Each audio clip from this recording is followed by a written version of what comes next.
Hello everyone. In this tutorial I will show you how to install XAMPP on the computer. In order to install XAMPP on your computer, you first have to download the XAMPP. So I am going to download XAMPP here. So I am going to open the XAMPP website, and this is the XAMPP. Here you will see the XAMPP for PHP 7.4, PHP 8, PHP 8.1, etc. You can download any one as you want, then you can update. I am going to download this one, for example, and if I click to download any one, you will see that the download is running and an exe file is going to be downloaded. You see that this is an exe file, it is going to be downloaded. I am not going to show you the download process because this is very easy. You will just get an exe file. After getting the exe file downloaded, then you will just double click on that exe file and an interface will come in front of you, and then you just click next, and that XAMPP will be downloaded on your computer. It will ask you where you should download XAMPP, then you will select any location. In my case, I selected the D XAMPP where I want to install the XAMPP. So my XAMPP is into the D drive, and this is the XAMPP folder contents. All are the XAMPP folder contents. You will see here an htdocs folder, and here I will write the PHP codes. For example, I create a file here and to run, for example, a.php. I just created a PHP file here and I want to write some codes here. Now I open this a.php with any editor as you want. For example, I write here some codes. Echo I am fine. For example, I write these codes. This is a.php. Then I save this file.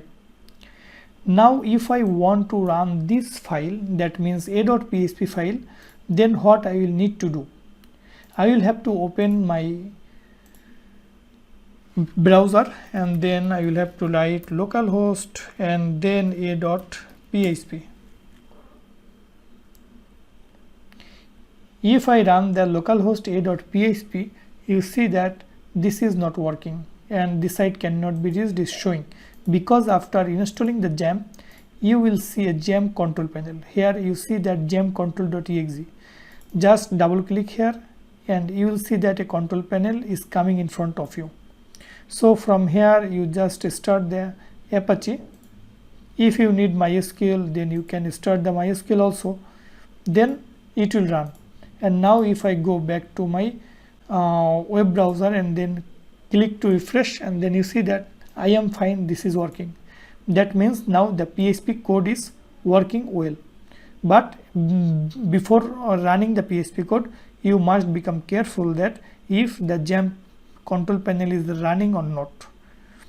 So if you want to stop it, you can again go to click on stop, and this on stop, and now if you again want to run that, you will see the error again. That means it will not run. I hope you have understood how to install and use XAMPP. Also, after installing XAMPP, if you want to run the database phpmyadmin, you will have to write here the localhost /php then myadmin. Okay, this one. Then just click on enter, and then it will not run because I stopped the XAMPP. So I will have to run the XAMPP control panel, and from here you have to run MySQL. Then you will see that the MySQL, that means the phpmyadmin interface where I will control that database list. So this one comes here and running well. From here you can create your new database and run all other operations here. I hope you liked my video. If you like my video, then do not forget to comment and also share my video with other people. If you still did not subscribe to my channel, then I request you to subscribe to my channel. Thank you.